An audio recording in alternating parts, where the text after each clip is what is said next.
Hello students, आज हम मन्नू भंडारी द्वारा लिखी हुई दो कलाकार इस कहानी को समझने वाले हैं। दो कलाकार दो सहेलियों की कहानी है।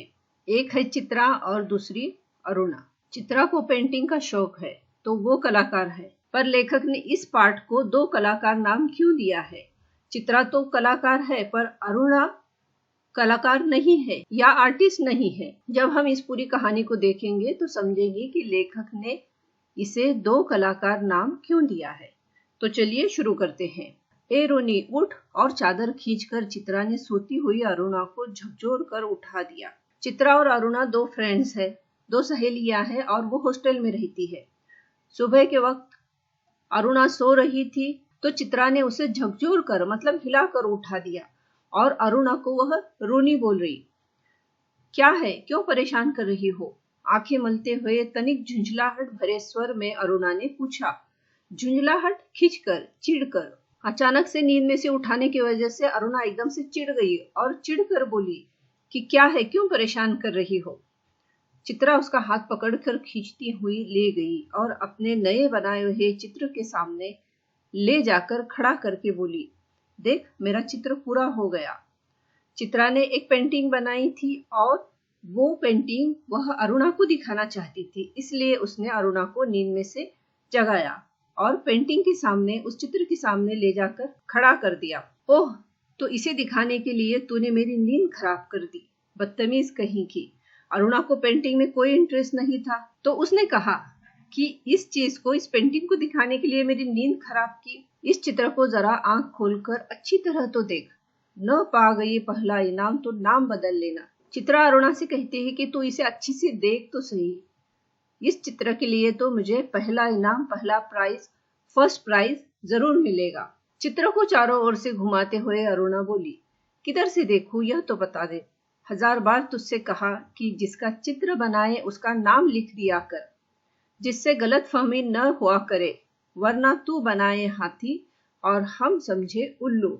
अरुणा ने उस पेंटिंग को चारों तरफ से घुमाया और देखकर वह चित्रा से बोली कि तू जो भी बनाती है उसका नाम लिखा कर, नहीं तो तू बनाएगी हाथी मतलब तू बनाएगी एलिफेंट और मैं समझूंगी उल्लू, उल्लू मतलब आउल।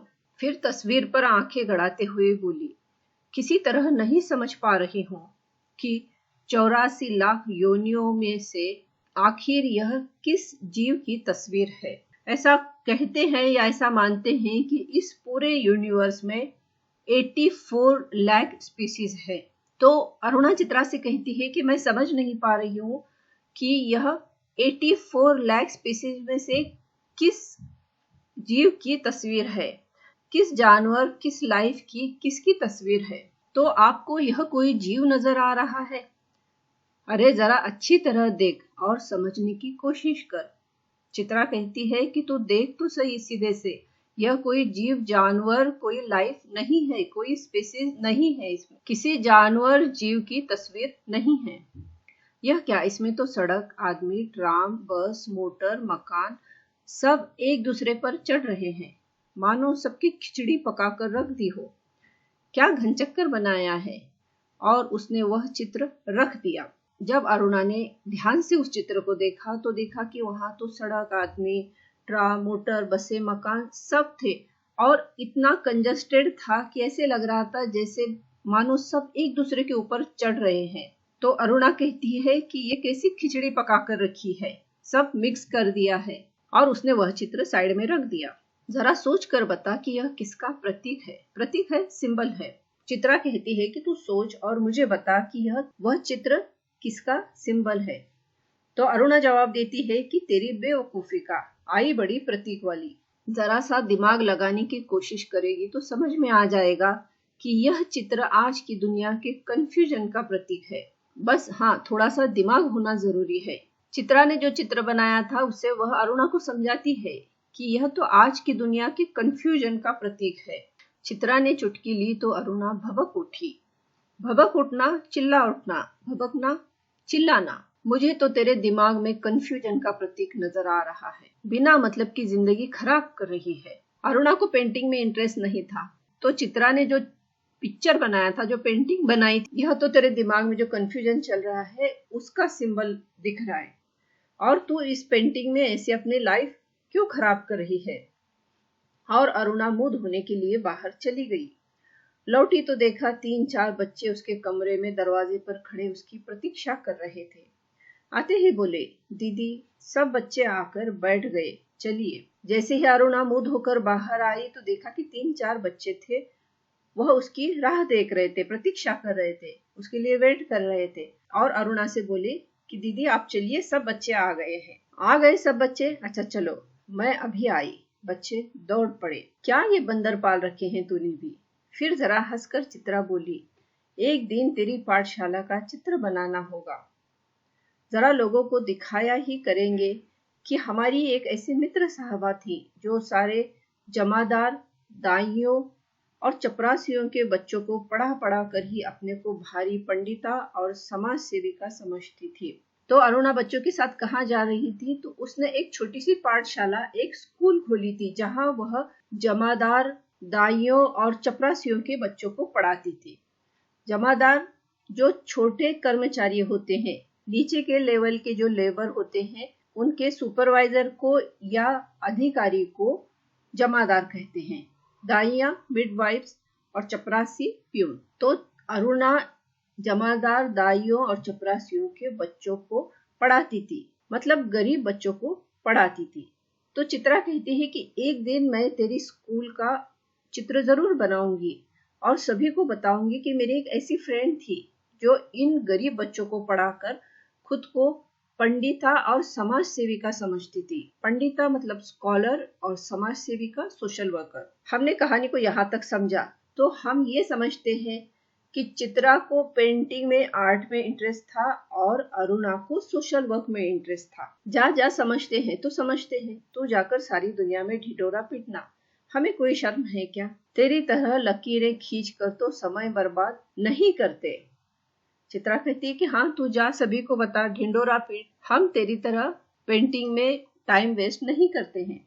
और पैर में चप्पल डालकर वह बाहर मैदान में चली गई, जहाँ बिना किसी आयोजन के ही एक छोटी सी पाठशाला बनी हुई थी। एक छोटी सी बिना अरेंजमेंट वाली स्कूल थी और अरुणा गरीब बच्चों को वहां पढ़ाती थी। रात के 10 बजे थे। सारे हॉस्टल की बत्तियां नियमानुसार बुझ चुकी थी। ऊपर के तल्ले पर अंधेरे में ही खुसुर पुसुर चल रही थी। रविवार के दिन तो यूं ही छुट्टी का मूड रहता है। दूसरे दिन में काफी नींद निकाल ली जाती थी, सो 10 बजे लड़कियों को किसी तरह भी नींद नहीं आती थी। हॉस्टल में रूल था और उस रूल के हिसाब से 10 बजे सारे हॉस्टल की लाइट्स ऑफ हो जाते थे। एक फ्लोर पर कुछ लड़कियों की आपस में बात चल रही थी, खुसुर पुसुर चल रही थी, विस्पर कर रहे थे। तभी हॉस्टल के फाटक में जलती हुई टॉर्च लिए कोई घुसा। रात के 10 बजे थे, सभी लाइट्स ऑफ हो गए थे और हॉस्टल के गेट में टॉर्च लिए हुए कोई अंदर आया। अपने कमरे की खिड़की में से झांकते हुए सविता ने कहा, ठाठ तो हॉस्टल में बस अरुणा की ही है। रात 9 बजे लौटो, 10 बजे लौटो, कोई बंधन नहीं। हम लोग तो 10 के बाद बत्ती भी नहीं जला सकते। तो टॉर्च लेकर अरुणा अंदर आई थी। अरुणा को देखते ही हॉस्टल की और एक लड़की सविता ने कहा कि अरुणा की तो ठाठ है, वो कितना भी लेट आ सकती है और रूल्स हमारे लिए हैं कि हम 10 के बाद लाइट ऑन नहीं रख सकते। लौट आई अरुणा दी। आज सवेरे से ही वे बड़ी परेशान थी। परेशान अरुणा थी। क्यों थी? क्योंकि फूलिया दाई का बच्चा बड़ा बीमार। दोपहर से ही वे उसी के यहाँ बैठी थी। पता नहीं क्या हुआ बेचारे का, शीला ने ठंडी सांस भरते हुए कहा। शीला ने बताया कि अरुणा आज कहाँ थी? तो फूलिया दाई के यहाँ थी और फूलिया दाई का बच्चा बीमार था। तू बड़ी भक्त है अरुणा दी की, उनके जैसे गुण अपना ले, तेरी भी भक्त हो जाऊंगी। शीला कहती है कि अरुणा की जो गुण है सोशल वर्क करने के, अगर वैसे गुण सविता भी अपना लेगी तो वो सविता की भी भक्त हो जाएगी। मैं कहती हूँ उन्हें यही सब करना है तो कहीं और रहे। हॉस्टल में रहकर यह जो नवाबी चलाती है सो तो हमसे बर्दाश्त नहीं होती। सारी लड़कियां डरती है तो कुछ कहती नहीं, पर प्रिंसिपल और वार्डन तक रॉक खाती है इनका, तभी तो सब प्रकार की छूट दे रखी है। रॉक खाना, इन्फ्लुएंस होना। लड़कियां आपस में बात कर रही है कि अरुणा को तो इतनी छूट दी हुई है और वो अपना इन्फ्लुएंस प्रिंसिपल और वार्डन पे भी दिखाती है। प्रिंसिपल और वार्डन ने अरुणा को क्यों छूट दी थी? क्योंकि वह सोशल वर्क करती थी। तू भी जिस दिन हाथ तोड़कर दूसरों के लिए यो परिश्रम करने लग जाएगी ना, उस दिन तेरा भी सब रोग खाने लगेंगे। पर तुम्हें तो सजने संवरने से ही फुर्सत नहीं मिलती, दूसरों के लिए क्या खाक काम करेगी। अच्छा चल अपना लेक्चर अपने पास रख। यह सविता और शीला के बीच का कॉन्वर्सेशन है। अरुणा अपने कमरे में घुसी तो बहुत ही धीरे से, जिससे चित्रा की नींद न खराब हो। पर चित्रा जग ही रही थी। दोपहर से अरुणा बिना खाए पिए बाहर थी। उसे नींद कैसे आती भला? मेज से उसका खाना लाकर उसे मेज पर ढक कर रख दिया था। अरुणा के आते ही वह उठ बैठी और पूछा, बड़ी देर लग गई, क्या हुआ रूनी? चित्रा अरुणा को रूनी कहती थी। अरुणा धीरे से अपने कमरे में आई। उसने सोचा कि चित्रा की नींद खराब नहीं होनी चाहिए, पर चित्रा अब तक सोई नहीं थी। उसने अरुणा का खाना मेज से लाकर रखा हुआ था और चित्रा के आते ही वो उठ गई। वह बच्चा नहीं बचा। चित्रा किसी तरह उसे नहीं बचा सके और उसका स्वर किसी गहरे दुख में डूब गया। अरुणा दुख भरे आवाज में कहती है कि दाई का बच्चा नहीं बचा, वह मर गया। चित्रा ने माचिस लेकर लैंप जलाया और स्टोव जलाने लगी खाना गर्म करने के लिए। तभी अरुणा ने कहा, रहने दे चित्रा, मैं खाऊंगी नहीं, मुझे जरा भी भूख नहीं है। और उसकी आंखें फिर छलछला आई। आंखें छलछलाई मतलब उसकी आंखों में आंसू आ गए। अरुणा तो दुखी थी, तो वो खाना नहीं खाना चाहती थी। चित्रा ने कहा, जो होना था सो हो गया, अब भूखे रहने से क्या होगा, थोड़ा बहुत खा ले। नहीं चित्रा, अब रहने दे, बस तू लैंप बुझा दे। अरुणा इतनी दुखी थी कि चित्रा के कहने पर भी उसने खाना नहीं खाया।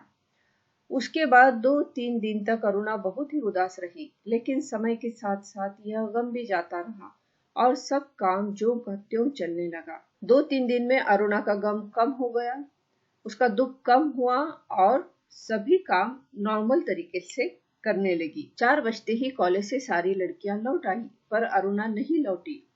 चित्रा चाय के लिए उसकी प्रतीक्षा कर रही थी, वेट कर रही थी, उसकी राह देख रही थी। पता नहीं कहाँ कहाँ अटक जाती है, बस इसके पीछे बैठे रहा करो। अरे क्यों बड़बड़ कर रही है? ले मैं आ गई, चल बना चाय। शाम के 4 बज रहे थे और चित्रा अरुणा की राह देख रही थी चाय के लिए। इतने में ही अरुणा आई। तेरे मनोज की चिट्ठी आई है। अरुणा की शादी मनोज से होने वाली थी। कहाँ, तूने तो पढ़ ही ली होगी फाड़ कर। अरुणा चित्रा से कहती है कि मनोज की जो चिट्ठी आई है वह तूने पढ़ी होगी। चल हट, ऐसी बोर चिट्ठियां पढ़ने का फालतू समय किसके पास है? तुम्हारी चिट्ठियों में रहता ही क्या है जो कोई पढ़े? बड़े बड़े आदर्श की बातें, मानो खत्म हुआ लेक्चर हुआ। चित्रा कहती है कि मनोज और अरुणा की जो चिट्ठी होती है वो बिल्कुल बोर होती है और उसमें सिर्फ आइडियल की बातें लिखी होती है।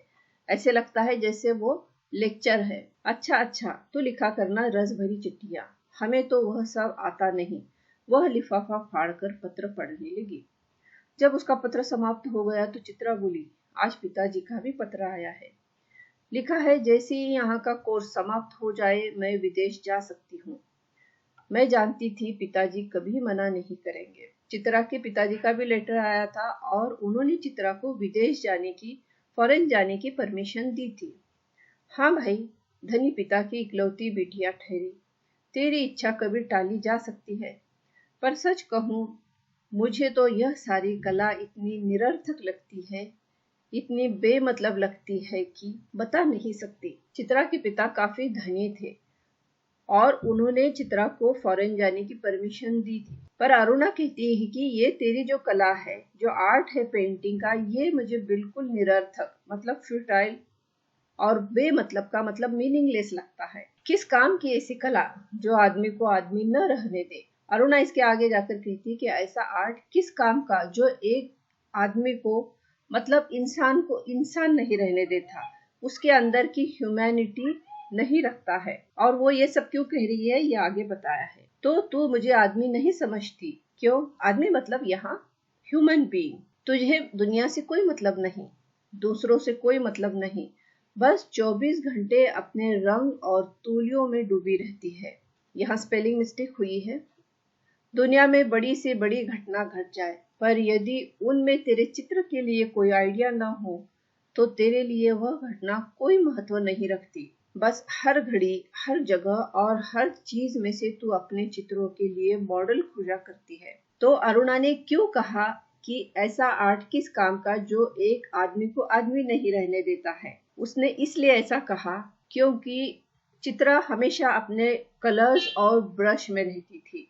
उसे दुनिया में क्या चल रहा है, कुछ अच्छा है, बुरा है, कोई तकलीफ में है, इससे उसे कोई फर्क नहीं पड़ता था।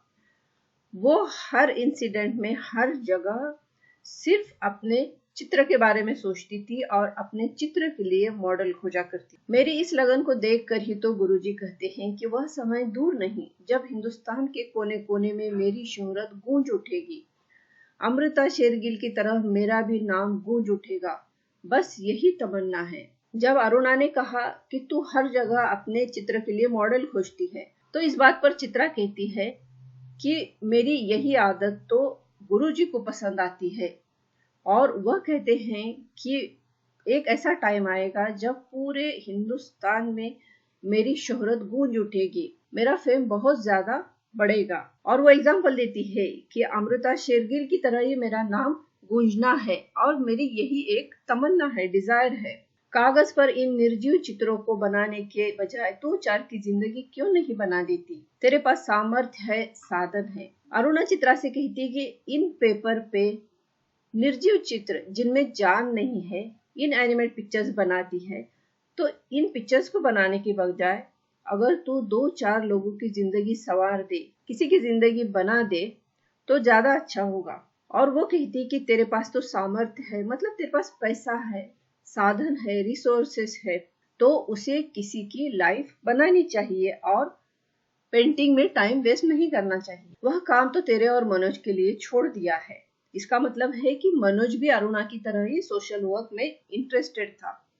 तुम दोनों ब्याह कर लो और फिर जल्दी से सारी दुनिया का कल्याण करने के लिए झंडा लेकर निकल पड़ना।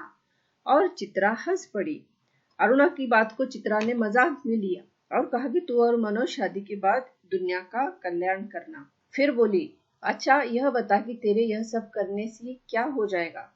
तूने अपनी अनोखी पाठशाला में 10-20 बच्चे पढ़ा लिए, तो क्या निरक्षरता मिट जाएगी? या झोपड़ी में 10-20 औरतों को हुनर सिखाकर कुछ कमाने के लायक बना दिया, तो उससे गरीबी मिट जाएगी? अरे यह सब काम एक के किए होते नहीं। चित्रा अरुणा से कहती है कि तू जो 10-20 बच्चों को लेकर छोटी सी स्कूल चलाती है, क्या इससे इलिटरेसी खत्म हो जाएगी? या झोपड़ी में, स्लम्स में 10-20 औरतों को स्किल सिखाती है और उन्हें कुछ कमाने लायक बनाती है, तो क्या इससे गरीबी मिट जाएगी? चित्रा का मानना है कि यह सब काम एक के करने से नहीं होते हैं। जब तक समाज का सारा ढांचा नहीं बदलता तब तक कुछ होने का नहीं, और ढांचा ही बदल गया तो तेरे मेरे कुछ करने की जरूरत नहीं, सब अपने आप ही हो जाएगा। चित्रा का विचार था कि पढ़ाना और कुछ स्किल सिखाना यह एक का काम नहीं है, इसके लिए पूरे समाज का स्ट्रक्चर चेंज होना चाहिए। और अगर स्ट्रक्चर चेंज हो गया तो अरुणा जैसे लोगों को यह सब करने की जरूरत ही नहीं है। फिर दोनों में कला और जीवन को लेकर लंबी लंबी बहसें होती और चित्रा अंत में कमर पर हाथ धर कर उठ जाती। अच्छा बंद कर यह लेक्चरबाजी, बोर कहीं की। यह पिछले 5 वर्षों से इसी प्रकार चल रहा था। चित्रा और अरुणा में हमेशा आर्ट और लाइफ को लेकर आर्ग्यूमेंट्स होते थे। चित्रा आर्ट को इम्पोर्टेंट समझती थी और अरुणा लाइफ को और सोशल वर्क को, और वो दोनों इस सब्जेक्ट पे आर्ग्यूमेंट करते थे। हर 10-20 दिन बाद दोनों में अपने अपने उद्देश्यों को लेकर, अपनी अपनी दिनचर्या को लेकर एक गर्मा गर्म बहस हो ही जाती है। हर 10-20 दिन के बाद दोनों अपने लाइफ में जो एम्स थे और डेली रूटीन, इसे लेकर आर्ग्यूमेंट करते थे। पर न वह उसकी बात को लोहा मानती थी, न वह उसकी बात की कायल होती थी। लोहा मानना महत्व या श्रेष्ठता को स्वीकार करना और कायल होना प्रशंसक होना। दोनों आर्ग्यूमेंट करती थी, पर दोनों भी एक दूसरे की विचार को, उसके काम को श्रेष्ठ नहीं समझती थी और दोनों भी एक दूसरे की प्रशंसक नहीं थी। मतलब दोनों ही अपने बात पे अड़ी रहती थी। चित्रा आर्ट को ही इम्पोर्टेंट समझती थी और अरुणा सोशल वर्क को। 3 दिन से मूसलाधार वर्षा हो रही थी। रोज अखबारों में बाढ़ की खबरें आती थी। बाढ़ पीढ़ियों की दशा बिगड़ती जा रही थी और वर्षा थी कि थमने का नाम ही नहीं लेती थी। 3 दिन से बहुत बारिश हो रही थी और बाढ़ आई थी। बाढ़ मतलब फ्लड। और जो बाढ़ पीड़ित थे, बाढ़ पीड़ित मतलब फ्लड विक्टिम्स थे, उनकी हालत बिल्कुल खराब होती जा रही थी और बारिश तो रुक नहीं रही थी। अरुणा सारे दिन चंदा इकट्ठा करने में व्यस्त रहती। एक दिन आखिर चित्रा ने कह दिया, तेरे इम्तिहान सर पर आ रहे हैं, कुछ पढ़ती लिखती तो है नहीं, सारे दिन बस भटकती रहती है। फेल हो गई तो तेरे ससुर साहब क्या सोचेंगे कि इतना पैसा बेकार ही पानी में बहाया। अरुणा की शादी मनोज से होने वाली थी, तो चित्रा कहती है कि तू पूरा दिन चंदा इकट्ठा करती है, सोशल वर्क में रहती है, तेरे इम्तिहान आ रहे हैं, मतलब एग्जाम्स आ रहे हैं, कुछ पढ़, नहीं तो तेरे ससुर साहब, तेरे फादर इन लॉ सोचेंगे कि पैसा तो वेस्ट हो गया, पानी में बहाया, वेस्ट हो गया। आज शाम को एक स्वयं सेवकों का दल जा रहा है, प्रिंसिपल से अनुमति ले ली, मैं भी उनके साथ जा रही हूँ। चित्रा की बात को बिना सुने उसने कहा। अरुणा ने कहा कि फ्लड विक्टिम्स के हेल्प के लिए एक वॉलंटियर्स का ग्रुप जा रहा है और मैंने प्रिंसिपल से परमिशन ली है और मैं उनके साथ जा रही हूँ। शाम को अरुणा चली गई। 15 दिन बाद वह लौटी तो उसकी हालत काफी खस्ता हो रही थी। खस्ता हुई थी, तबीयत खराब हो गई थी, सूरत ऐसी निकल आई थी कि मानो 6 महीने से बीमार हो। चित्रा उस समय अपने गुरुदेव के पास गई हुई थी। अरुणा नहा धोकर खा पीकर लेटने लगी, तभी उसकी नजर चित्रा के नए चित्रों की ओर गई। 3 चित्र बने रखे थे, तीनों बाढ़ के चित्र थे। जो दृश्य वह अपनी आंखों से देखकर आ रही थी, वैसे ही दृश्य यहाँ भी अंकित थे। अरुणा बाढ़ पीड़ितों की सहायता करने गई थी और 15 दिन बाद लौटी और जब आई तो उसकी हालत बिल्कुल खराब हुई थी। ऐसे लग रहा था जैसे वो कई महीनों से बीमार है। जब नहाकर खाकर वो सोने लगी तो उसने चित्रा के नए बनाए हुए 3 चित्र देखे। वो तीनों चित्र बाढ़ पीड़ितों के थे। जो दृश्य, जो सीन वह फ्लड की जगह देख कर आई थी, वैसे ही सीन, वैसे ही पेंटिंग यहाँ चित्रा ने बनाई थी। उसका मन जाने कैसा कैसा हो गया। वहां लोगों के जीने के लाले पड़ रहे हैं और उसमें भी इसे चित्रकारी ही सूझती है और न जाने कितनी बातें सोचते सोचते वह सो गई। अरुणा सोचती है कि जहाँ बाढ़ आई है वहां लोगों की जान संकट में है, वो तकलीफ में है और उसमें भी चित्रा को पेंटिंग ही दिखती है और यह सोचते सोचते वह सो गई। शाम को चित्रा तो अरुणा को देखकर बड़ी प्रसन्न हुई। यहाँ स्पेलिंग मिस्टेक हुई है। गनीमत है तू लौट आई, मैं तो सोच रही थी कि कहीं तू बाढ़ पीड़ितों की सेवा करती ही रह जाए और मैं जाने से पहले तुझसे मिल भी न पाऊं। चित्रा अरुणा से कहती है कि अच्छा हुआ तू लौट आई, नहीं तो मैं सोच रही थी कि फ्लड विक्टिम्स की सेवा करते करते तू वहीं रह जाएगी और मैं फॉरेन जाने से पहले तुझे मिल भी न पाऊंगी। क्यों, तेरा जाने का तय हो गया? अरुणा पूछती है, क्या तेरा जाने का फिक्स हुआ? हाँ, अगले बुधवार को मैं घर जाऊंगी और बस एक सप्ताह बाद हिंदुस्तान की सीमा के बाहर पहुंच जाऊंगी। उल्लास उसके स्वर में झलक पड़ रहा था। चित्रा फॉरेन जाने वाली थी तो काफी एक्साइटेड थी और वो बोली कि मैं नेक्स्ट वेडनेसडे घर जा रही हूँ और उसके 1 वीक बाद मैं इंडिया से बाहर चली जाऊंगी। सच कह रही है, तू चले जाएगी चित्रा। 6 साल से तेरे साथ रहते रहते यह बात ही मैं भूल गई कि हमको अलग भी होना पड़ेगा। तू चले जाएगी तो मैं कैसे रहूं? जब चित्रा ने अपने जाने की बात कही तो अरुणा कहने लगी कि 6 साल से हम साथ में रह रहे और मैं भूल गई कि कभी हमें अलग भी होना पड़ेगा। अरे 2 महीने बाद शादी कर लो, फिर याद भी न रहेगा कि कौन कमबख्त थी चित्रा। बड़ी लालसा थी तेरी शादी में आने की, पर अब तो आ नहीं सकूंगी। अच्छी तरह शादी करना, दोनों मिलकर सारे समाज का और सारे संसार का कल्याण करना। चित्रा कहती कि तू शादी कर लेगी तो मुझे भूल जाएगी और शादी करने के बाद तू और तेरा हस्बैंड मनोज दोनों इस संसार के लिए, समाज के लिए काम करना। पर अरुणा के कानों में उसकी कोई बात नहीं पड़ रही थी। चित्रा के साथ बिताए हुए पिछले 6 सालों के चित्र उसकी आंखों के सामने घूम रहे थे और वह उन्हीं में खोई बैठी रही। अरुणा अपनी और चित्रा के जो 6 साल साथ में बिताए हुए उसके बारे में सोच रही थी। क्या सोचने लगी रूनी? मनोज की याद आ गई क्या? चल हट, हर समय का मजाक अच्छा नहीं लगता। उस दिन रात में भी अरुणा अपने और चित्रा के बारे में ही सोचती रही। दोनों के आचार विचार, रहन सहन, रुचि आदि में जमीन आसमान का अंतर था। फिर भी कितना स्नेह था दोनों में। अरुणा रात में अपने और चित्रा के बारे में सोच रही थी। दोनों का रहन सहन, दोनों का लिविंग स्टैंडर्ड, उनकी सोच, उनके हॉबीज बिल्कुल अलग थे, पर फिर भी दोनों में आपस में बहुत प्यार था। सारा हॉस्टल उनकी मित्रता को ईर्ष्या की नजर से देखता था। जब उसके बीए के इम्तिहान थे तो चित्रा कितना ख्याल रखती थी उनका। चित्रा और अरुणा की दोस्ती पर सारे हॉस्टल की लड़कियां ईर्ष्या करती थी। वह अक्सर चित्रा को डांट दिया करती थी, पर कभी उसने बुरा नहीं माना। यही चित्रा अब चली जाएगी बहुत बहुत दूर, ये 2 महीने भी कैसे निकालेगी, और यही सब सोचते सोचते उसे नींद आ गई। अरुणा चित्रा के और उसके बारे में ही सोच रही थी और उसे सोचते सोचते नींद लग गई। आज चित्रा को जाना था। हॉस्टल से उसे बड़ी शानदार विदाई मिली थी।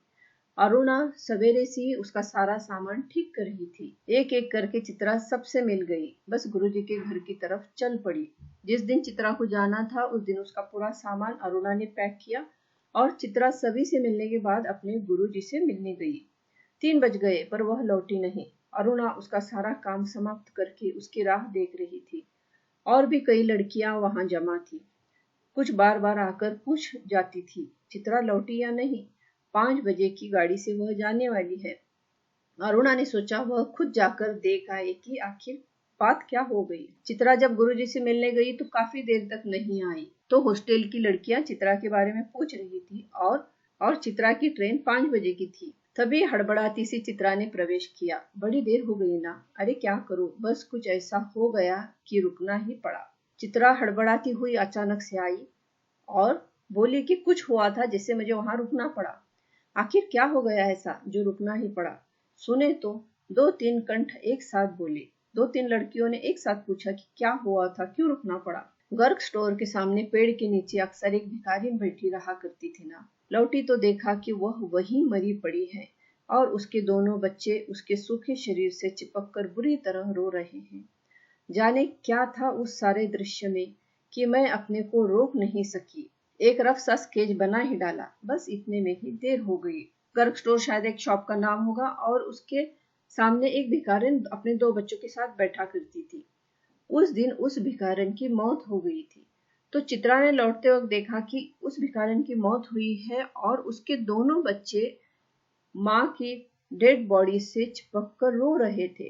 तो चित्रा को लगा कि मेरे चित्र के लिए यह अच्छा टॉपिक है। उसने वही उसका एक रफ स्केच बनाया और इसीलिए उसे आने में देर हुई थी। चर्चा इसी पर चल पड़ी, कैसे मर गई। कल तो उसे देखा था।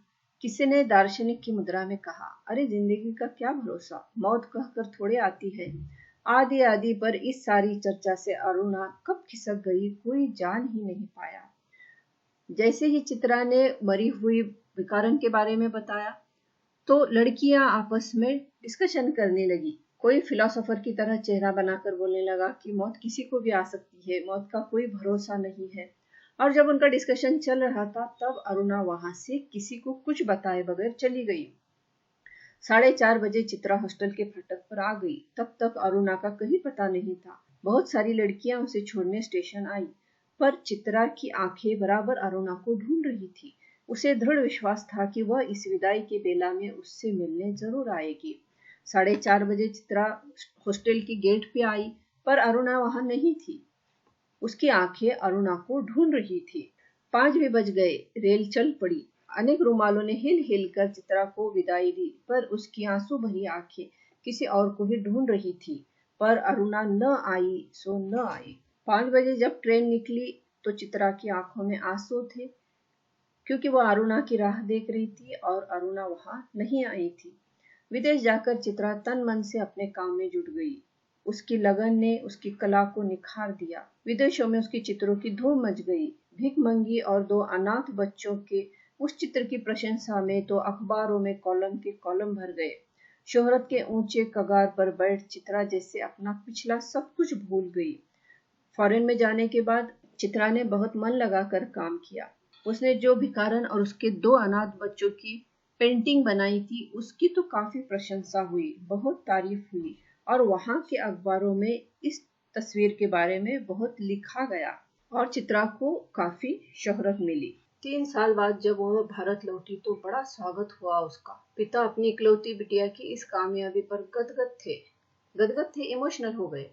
समझ नहीं पा रहे थे कि उसे कहाँ उठाए, कहाँ बिठाए। 3 साल बाद चित्रा इंडिया में वापस लौटी तो उसकी कामयाबी से उसके पिताजी बिल्कुल इमोशनल हो गए थे। दिल्ली में उसके चित्रों की प्रदर्शनी का विराट आयोजन किया गया। उद्घाटन के लिए उसे ही बुलाया गया था। उस प्रदर्शनी को देखने के लिए जनता उमड़ पड़ी थी। भूरी भूरी प्रशंसा हो रही थी और चित्रा को लग रहा था जैसे उसके सपने साकार हो गए। दिल्ली में उसकी चित्रों का एक एग्जीबिशन था, बड़ा एग्जीबिशन रखा हुआ था और उसके इनॉग्रेशन के लिए चित्रा को ही बुलाया गया था। उस भीड़ भाड़ में अचानक उसकी भेंट अरुणा से हो गई। रूनी कहकर वह भीड़ की उपस्थिति को भूलकर अरुणा के गले से लिपट गई। तुझे कब से चित्र देखने का शौक हो गया रूनी? उस भीड़ में अरुणा आई हुई थी तो चित्रा ने उसे गले लगा लिया और पूछने लगी कि तुझे कब से पेंटिंग देखने का शौक लग गया? चित्रों का नहीं, चित्रा को देखने आई थी। तू तो एकदम भूल ही गई। अरुणा कहती है कि मैं तो तुझे देखने आई हूँ, तेरे पेंटिंग्स को देखने नहीं आई। ये बच्चे किसके हैं? 2 प्यारे से बच्चे अरुणा से सटे खड़े थे। लड़के की उम्र कोई 8 साल की होगी शायद और लड़की 5 के आसपास। मेरे बच्चे हैं और किसके? ये तुम्हारी चित्रा मौसी है, नमस्ते करो अपने मौसी को, अरुणा ने आदेश दिया। बच्चों ने बड़ी अदा से नमस्ते किया। जब अरुणा पेंटिंग के एग्जीबिशन में आई तो उसके साथ 2 बच्चे थे, एक 8 साल का लड़का और एक करीब 5 साल की लड़की थी। तो चित्रा अरुणा से पूछने लगी कि यह किसके बच्चे हैं? अरुणा कहती कि ये तो मेरे ही बच्चे हैं। पर चित्रा अवाक होकर कभी उनका और कभी अरुणा का, यहाँ स्पेलिंग मिस्टेक हुई है, अरुणा का मुंह देख रही थी। चित्रा ने जब 2 बच्चों को देखा और अरुणा ने कहा कि यह मेरे बच्चे हैं तो चित्रा बिल्कुल सरप्राइज हो गई, अवाक हो गई और दोनों का मुंह देखने लगी। वह सारी बात का तुक नहीं मिला पा रही थी। तुक नहीं मिलाना का एक्चुअल मतलब होता है कि राइम नहीं मिलाना, पर यहाँ इसका मतलब होगा कि वह समझ नहीं पा रही थी कि अरुणा की शादी को कितना टाइम हुआ है और बच्चे इतने बड़े कैसे हैं। तभी अरुणा ने टोका, कैसी मौसी हो, प्यार तो कर। और चित्रा ने दोनों के सिर पर हाथ फेरा। प्यार का जरा सा सहारा पाकर लड़की चित्रा की गोद में जा चढ़ी। अरुणा ने कहा, तुम्हारी ये मासी बहुत अच्छी तस्वीरें बनाती हैं, ये सारी तस्वीरें इन्हीं की बनाई हुई है। चित्रा ने बच्चों को थोड़ा सा प्यार किया और अरुणा ने बच्चों को बताया कि ये जो मासी है, चित्रा मासी, ये बहुत अच्छी पेंटिंग्स बनाती है और ये सभी पेंटिंग्स इन्होंने ही बनाए हैं। सच आश्चर्य से बच्ची बोल पड़ी, तभी तो मौसी तुम जरूर ड्राइंग में फर्स्ट आती होगी। मैं भी अपनी क्लास में फर्स्ट आती हूँ, तुम हमारे घर आओगी तो अपनी कॉपी दिखाओगी। बच्ची के स्वर में मुकाबले की भावना थी। चित्रा और अरुणा इस बात पर हंस पड़ी। बच्ची ने भी अपनी पेंटिंग के बारे में चित्रा को बताया। आप हमें सब तस्वीरें दिखाइए मौसी, समझा समझा कर, बच्चों ने फरमाइश की। बच्चों ने चित्रा से कहा कि आप मुझे आपकी सभी पेंटिंग्स दिखाइए और समझाइए, मतलब उसका बैकग्राउंड समझाइए। चित्रा समझाती तो क्या, यूं ही तस्वीरें दिखाने लगी। घूमते घूमते वह उसी भिखारिन वाली तस्वीर के सामने आ पहुंचे। चित्रा ने कहा, यही वह तस्वीर है रोनी जिसने मुझे इतनी प्रसिद्धि दी। चित्रा बच्चों को तस्वीरें दिखा रही थी और भिखारन वाली तस्वीर के पास आकर उसने अरुणा से कहा कि यह वही तस्वीर है, यह वही पेंटिंग है जिसने मुझे इतना फेम दिया। ये बच्चे रो क्यों रहे हैं मौसी? तस्वीर को ध्यान से देखकर बालिका ने कहा। बच्ची पूछती है कि तस्वीर में वो बच्चे क्यों रो रहे हैं? इनकी माँ मर गई, देखती नहीं मरी पड़ी है, इतना भी नहीं समझती। बालक ने मौका पाती अपने बड़कपन की छाप लगाई। ये सचमुच के बच्चे थे मौसी, बालिका का स्वर करुण ने करुण तर होता जा रहा था। और क्या, सचमुच के बच्चे को देखकर ही तो बनाई थी यह तस्वीर। हाय राम, इनकी माँ मर गई तो फिर इन बच्चों का क्या हुआ? बालक ने पूछा। मौसी, हमें ऐसी तस्वीरें नहीं देखनी, अच्छी अच्छी तस्वीरें दिखाओ, राजा रानी की, परियों की। यहाँ जो बच्ची थी और उसके साथ जो लड़का था, उन दोनों के बीच में कॉन्वर्सेशन है। कॉन्वर्सेशन में वो लड़की पूछ रही है कि इस तस्वीर में बच्चे क्यों रो रहे हैं, और जो लड़का था उसने बताया कि इनकी माँ मर गई है इसीलिए ये बच्चे रो रहे हैं। तो लड़की चित्रा से कहती है कि हमें ऐसी तस्वीरें नहीं देखनी है, हमें अच्छी तस्वीरें दिखाओ, राजा रानी की, परियों की। उस तस्वीर को और अधिक देर तक देखना बच्ची के लिए असह्य हो उठा। तभी अरुणा के पति आ पहुंचे। परिचय हुआ। साधारण बातचीत के पश्चात अरुणा ने दोनों बच्चों को उनके हवाले करते हुए कहा, आप जरा बच्चों को प्रदर्शनी दिखाइए, मैं चित्रा को लेकर घर चलती हूँ। कुछ देर बाद अरुणा के पति आए तो उसने बच्चों को पति के साथ भेज दिया। बच्चे इच्छा न रहते हुए भी पिता के साथ विदा हुए। चित्रा को दोनों बच्चे बड़े प्यारे लगे। वह उन्हें एकटक देखती रही। जैसे ही वे आंखों से ओझल हुए, उसने पूछा, सच बता रोनी, ये प्यारे प्यारे बच्चे किसके हैं? कहा तो मेरे, अरुणा ने हंसते हुए कहा। जैसे ही बच्चे अपने पिता के साथ चले गए, वैसे ही चित्रा ने अरुणा से पूछा कि तू सच बता कि ये बच्चे किसके हैं? फिर भी अरुणा कहती कि ये तो मेरे ही बच्चे हैं। अरे बताओ ना, मुझे ही बेवकूफ बनाने चली। एक क्षण रुककर अरुणा ने पूछा, बता दूं? और उस भिखारिने वाले चित्र के दोनों बच्चों पर अंगुली रखकर बोली, ये ही वे दोनों बच्चे हैं जिस पेंटिंग को बनाकर चित्रा को फेम मिला था, इतनी प्रसिद्धि मिली थी। उसी चित्र में जो दो रोने वाले बच्चे थे, वो बच्चे अरुणा ने एडॉप्ट किए थे और अपने बच्चों की तरह उन्हें पाल रही थी। अरुणा ने उस पेंटिंग पर हाथ रखकर कहा कि इनमें जो दो बच्चे हैं वो यही बच्चे हैं। क्या? इसमें से चित्रा की आंखें फैली की फैली रह गईं। क्या सोच रही है चित्रा? कुछ नहीं, मैं सोच रही थी कि, पर शब्द शायद उसके विचारों में ही खो गए। जब चित्रा ने सुना कि अरुणा ने भिखारन के बच्चों को गोद लिया और अपने बच्चे जैसा उन्हें पाल रही है, तो वो बिल्कुल सरप्राइज हो गई। उसकी आंखें ऐसे फैल गई, सरप्राइज हो गई बिल्कुल, और वो कुछ सोचने लगी।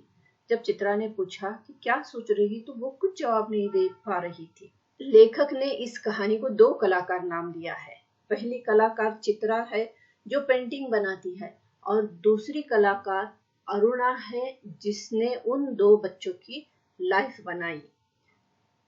हम यहाँ आखिर में यह कह सकते हैं कि किसी की तकलीफ की पेंटिंग बनाना और उसी दुनिया को दिखाना इससे ज्यादा अच्छा है कि हम किसी की जिंदगी बनाएं।